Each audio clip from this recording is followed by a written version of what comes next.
Yo guys, welcome back to my channel. So today's video is me going to be predicting the 2021-2022 all NBA teams. So yeah, so the way that I'm going to do this, since there is 3 sections of teams, which is the all NBA first, second and third, the all NBA defensive first team and the second team, and then it's the all NBA rookie team. So how I'm going to do it is I'm going to do the rookie teams first, and then I'll go defensive, and then like the top 3 all NBA teams. Yeah, so we'll be right back.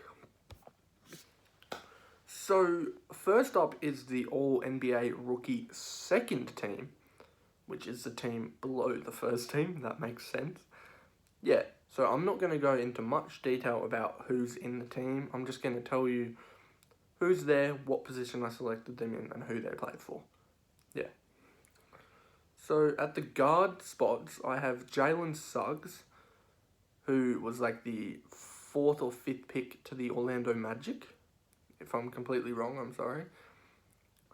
You've got Davion Mitchell from the Sacramento Kings, who he will be a real solid asset to the Kings, beside Harrison Barnes and De'Aaron Fox. Yeah. So at the forwards, we've got Jonathan Kuminga from the Golden State Warriors, which I said this in my playoff seeding video a couple days ago, that Golden State will have a good year, but they just won't be good enough. Yeah. So at the other forward, we've got Franz Wagner for the Orlando Magic. So that's the second Orlando Magic player in this rookie team. Yeah, he is the brother of Mo from the Wizards. Yeah, it will be good to see if he is the same as his brother. And at the center, we've got a surprising one, is Alperen Sengun from the Houston Rockets, who is like a 6'11" Turkish player who played in the Turkish league last season. Yeah, he'll be an interesting pickup to that Rockets team that isn't going to have much going for them this season. Yeah. So the next team, like I said, was going to be the All-NBA rookie first team. Yeah. So at the guard spots, we've got Josh Giddey, former Adelaide 36er in the NBL, mine Australian League.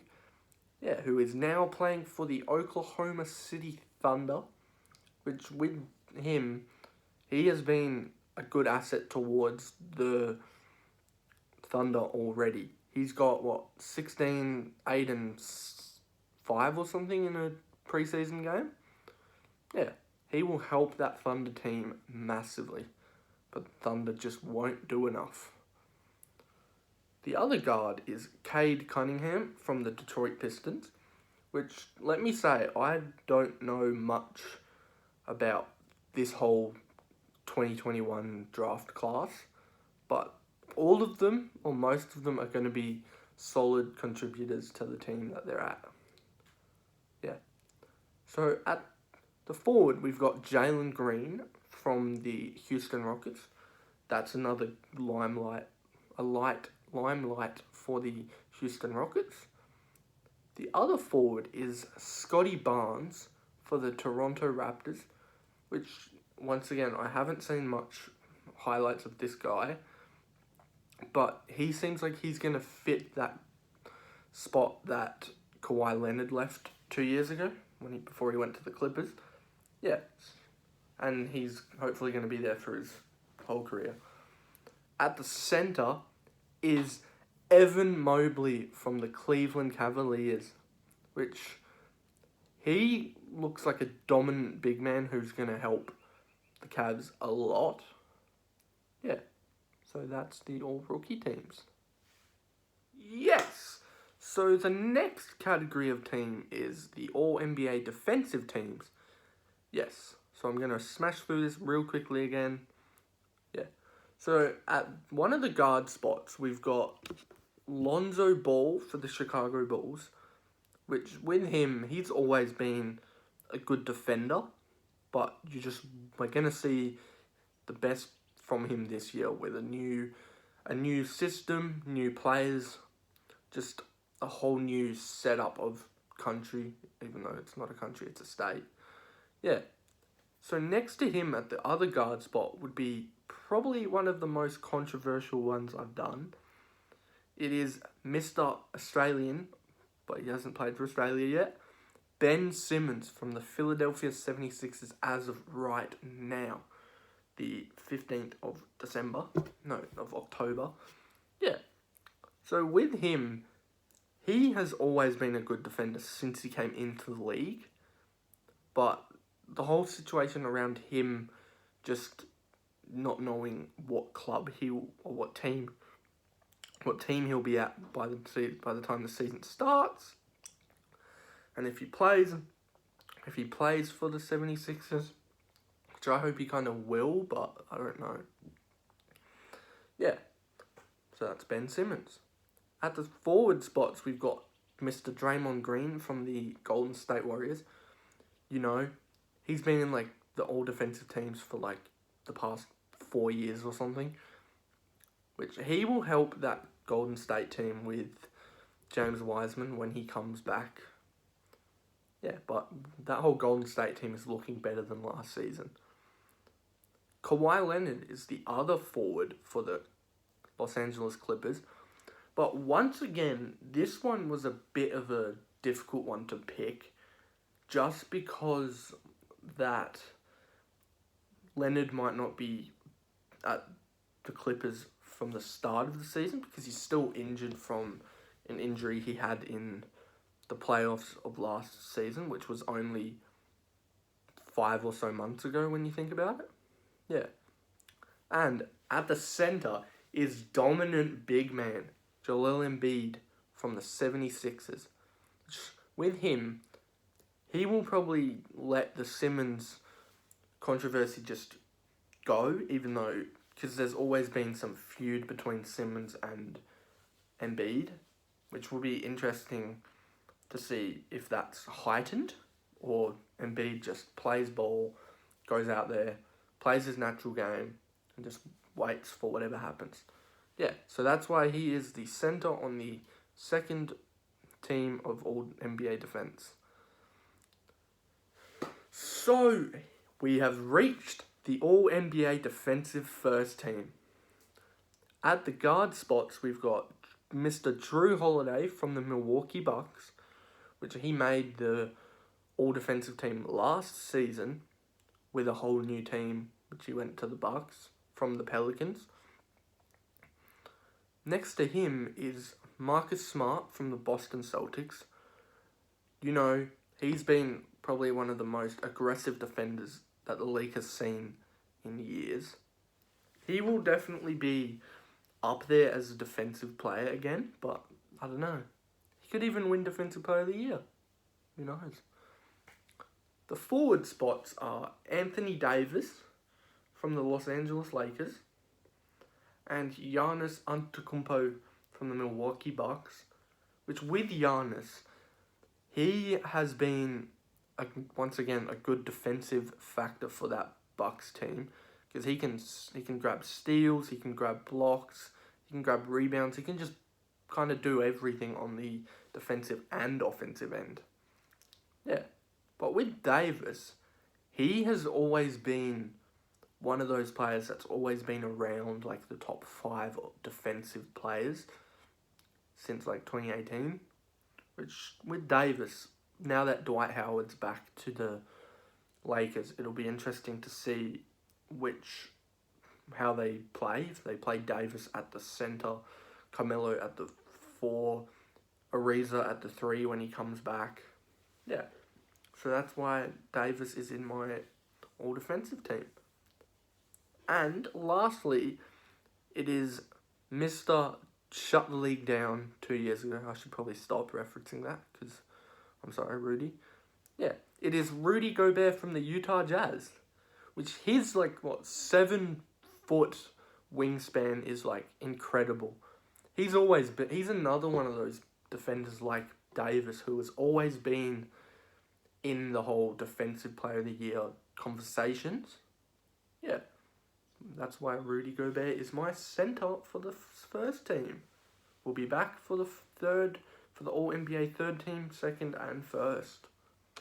Yes, so we have made it to the most anticipated teams that you were here for.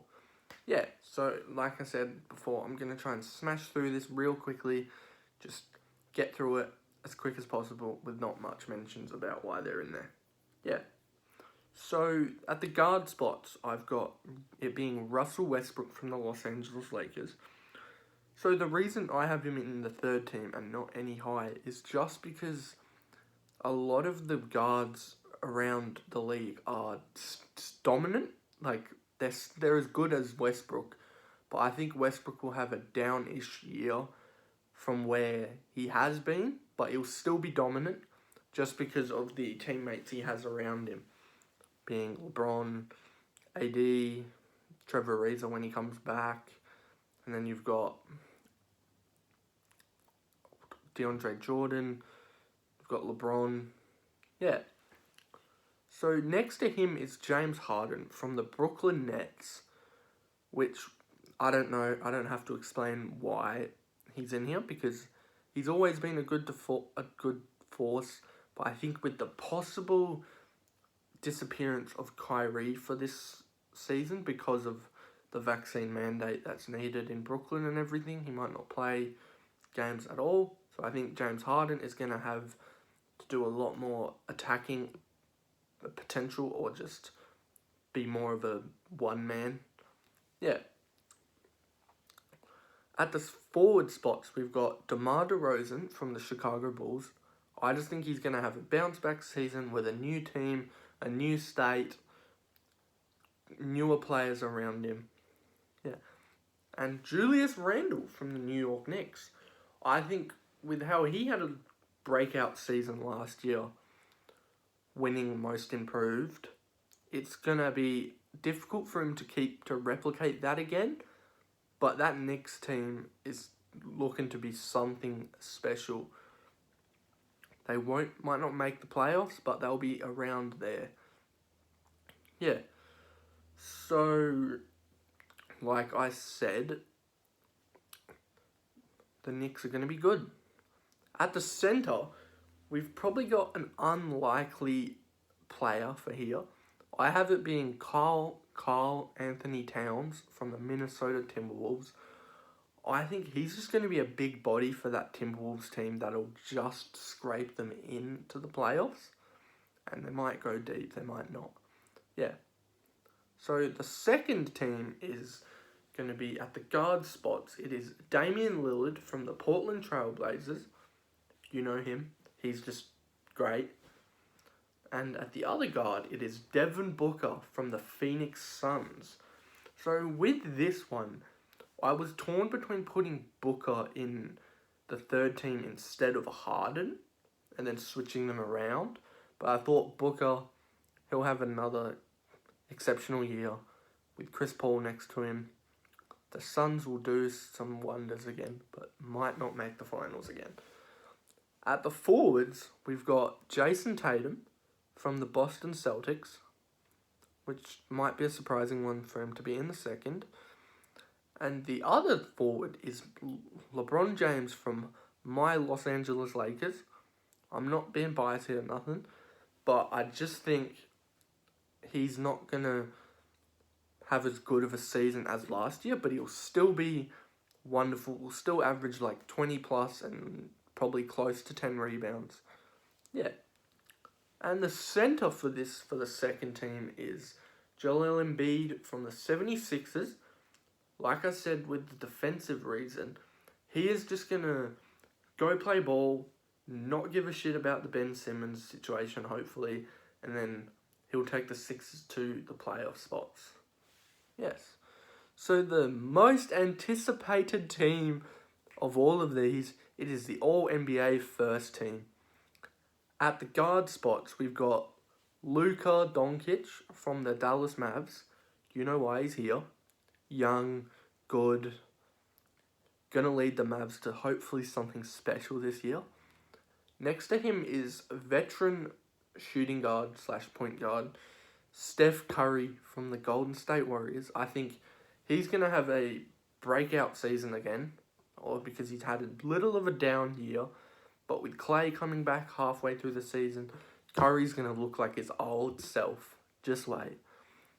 Yeah, at the forward spots, we've got Giannis Antetokounmpo from the Milwaukee Bucks, which I think earlier in these prediction videos, I predicted that he would win MVP, which hopefully he will. Yeah.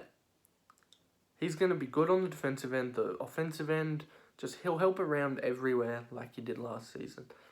At the other small forward, it is Kevin Durant from the Brooklyn Nets. So with this Kevin Durant pick, I kind of put him in here just because I think with the help of Harden again, and maybe Kyrie, and the new additions of Paul Millsap and LaMarcus Aldridge coming back out of retirement. Yeah, KD is going to be a force to be reckoned with once again on the offensive end. If you don't want to fuck with him, get the fuck out of his way, because KD is going to be back to hopefully Thunder KD days, or Warriors. Yes. And at center is last year's MVP. It is Nikola Jokic from the Denver Nuggets, which, I don't have to explain much about him. He is basically a real good passing big man, which you don't see many of those around now. Yeah. So that is my All-NBA first team. I'll go over it again. You've got Luka Doncic, Steph Curry, Giannis Antetokounmpo, Kevin Durant, and Nikola Jokic. Yes, so we'll be right back. Thanks for watching this video, guys. If you enjoyed this kind of content from me, you can click the little red subscribe button down below. But, as I've said in probably the last 50 to 100 videos nearly, I'm not forcing you to. So yeah, I hope to see you around for the next one and future. Peace.